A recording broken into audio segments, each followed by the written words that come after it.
Tell us a little bit about the size of Walmart's digital business. Give us a sense of how far it's gone so far. Well, I think so. The digital business at Walmart, you can define as just the e-commerce business, which is how traditionally people define it. We don't break out those numbers, but it's obviously a pretty significant business around the world.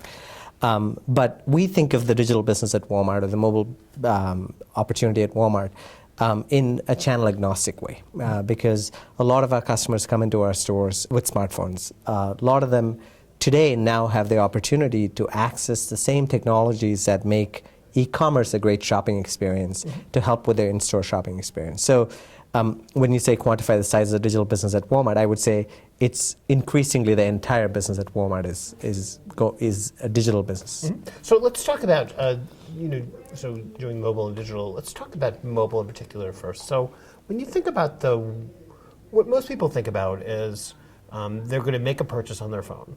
They want to buy something and they look it up on their phone. Maybe they have an app. Maybe they're just doing it through a web browser.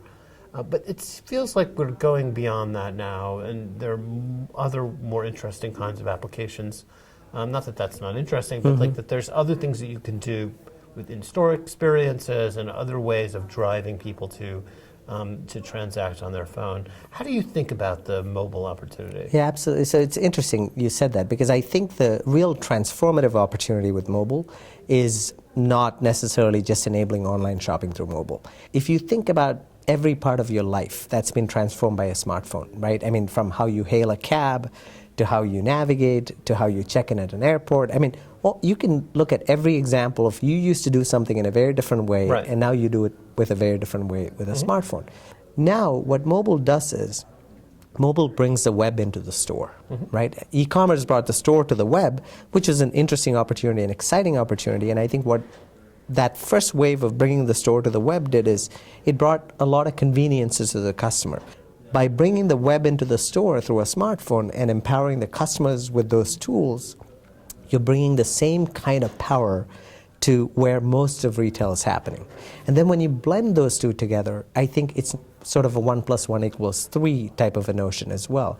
So I personally think the power of mobile to transform retail is one of the most disruptive things that we will ever see, and people who just focus on online commerce to mobile are really kind of missing a big part of the story. So I have to talk a little bit about the competitive landscape. So when you think about online retail, Amazon has, now I know you don't disclose the specific numbers, but on the web, they're still the biggest. How do you think about them as a competitor, and how much time do you spend thinking about them as a competitor? Well, so Walmart's tradition is very much paying attention to competitors, learning good ideas wherever they come from. So we think Amazon is a very credible competitor. They've done, obviously, a really good job online.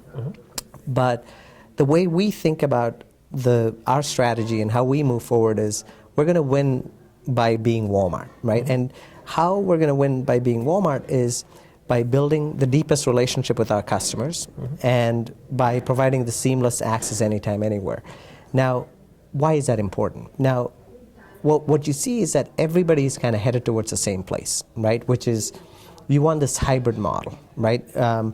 You see Amazon announcing things around establishing physical presence, right? Where lockers and things like that.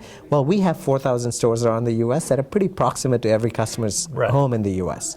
So when you think about this hybrid world, we think we're in an incredible position of strength because we already have this 10,000 points of distribution. And I've been in the technology business for 20 years, and I've been in the retail business for 2.5 years. And I can tell you at this point that it's a lot easier to build technology than to build physical stores and assets and get all that right. So by leveraging data, by combining our assets, we feel like we can provide a unique experience that nobody else in the marketplace will be able to match. How close are you to being able to offer that experience that you imagined? I mean, I think, we're getting closer and closer, and we have some of those things in the market today. So when we launched Store Mode, which is this idea of taking the same app and having it behave differently when you're outside of the store than when you're inside of a store, because context is everything. we found that within 2 weeks, 60% of our customers were using it and loving it, right?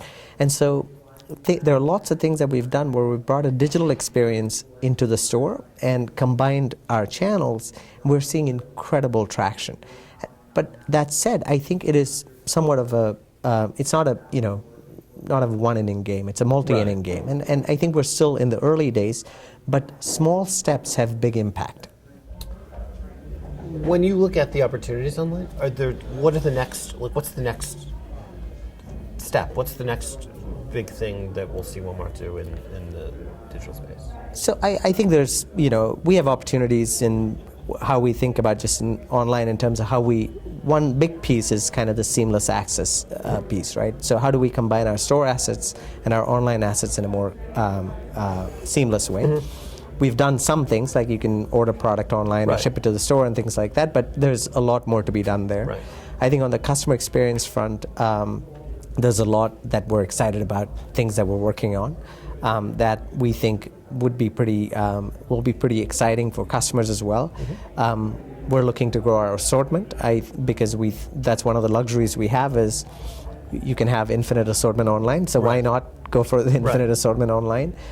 So there's a lot of things that, and again, kind of combining our supply chains in a really interesting way. When you think about this as holistically, right? I mean, this is one of the biggest transformation points at Walmart is, you consider these new channels as sort of separate things that you incubate, right? Which is the right thing to grow new things. But now when you think about it holistically, you may make different decisions and from a customer-centric standpoint, you will make different decisions than when you think about it just as a channel. And so that is just such a rich area that I can't even begin to tell you how many things that automatically opens up that are exciting new things that customers will incredibly benefit from and will be great for our business. So one last thing. So I wonder whether Walmart as a brand helps you or hurts you in trying to hire engineering talent. You're competing with, Google and Facebook and Microsoft and HP and Intel and all the other great companies in the Valley. Do people go? I mean, people don't necessarily. Engineers may not think of Walmart initially as an obvious. That's rapidly changing. Interestingly, I mean, I think there's some truth to what you're saying.